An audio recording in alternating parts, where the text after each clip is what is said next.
Doctor D Y Patil साहेब आपल्या सर्वांनाच माहिती आहे, माझे आजोबांचे मित्र होते. मग आमच्या परिवाराबरोबर वर्षांवर्षाची मैत्री राहिलेली आहे.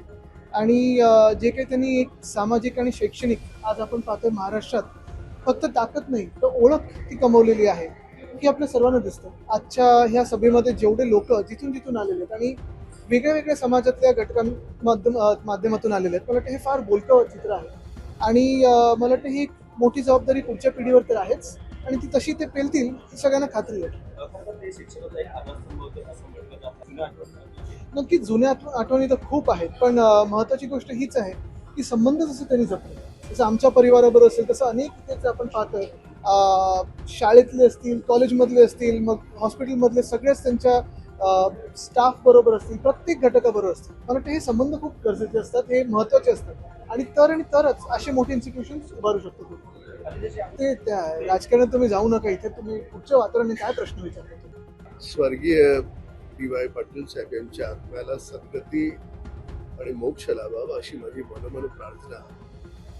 मला माझा असा एकही वाढदिवस आठवत नाही की ज्या वाढदिवसाला माझा फोन खणखणला आणि डी वाय पाटील साहेबांचा आशीर्वाद फोन आला नाही, असं कधीच झालं नाही. मागचे 2-3 वर्ष त्यांची प्रकृती अस्वस्थ होती. ते 2-3 वर्ष वगळता अक्षरशः न चुकता वाढदिवसाला ते शुभेच्छा द्यायचे. फार मोठ्या प्रमाणात त्यांच्या गोरगरिबांचे ऑपरेशन करण्याच्या बाबतीत मोठं चॅरिटीचं काम होतं.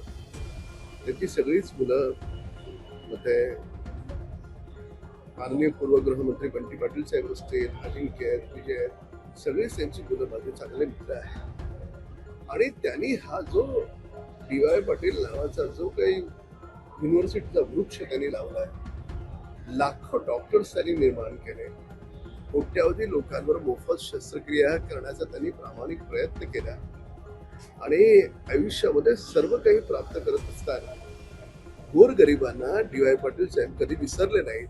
हे त्यांचे विशेष. मी पुन्हा एकदा त्यांच्या आत्म्याला सद्गती आणि शांती लाभो यासाठी मनोमन प्रार्थना.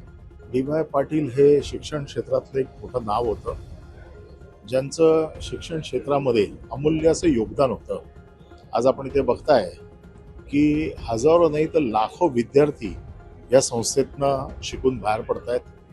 आणि नुसतं शिक्षण नाही, शिक्षणाबरोबर संस्कार देण्याचं काम देखील त्यांच्या या संस्थेने केलं आहे.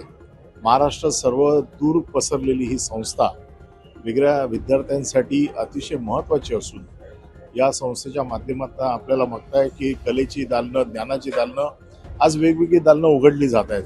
या सगळ्या दालनामध्ये त्यांचा सर्वकष समावेश या शिक्षण क्षेत्राचा आहे. आणि अशा या थोर व्यक्तिमत्वाला आदरांजली देण्यासाठी आम्ही आज इथे आलोय, त्यांच्या स्मृतीसमोर नतमस्तक झालोय, आणि त्यांच्याकडून जे काही शिकता येईल आणि समाजाला देता येईल ते आम्ही देण्याचा जरूर प्रयत्न करू. या निमित्ताने एवढंच सांगू इच्छितो.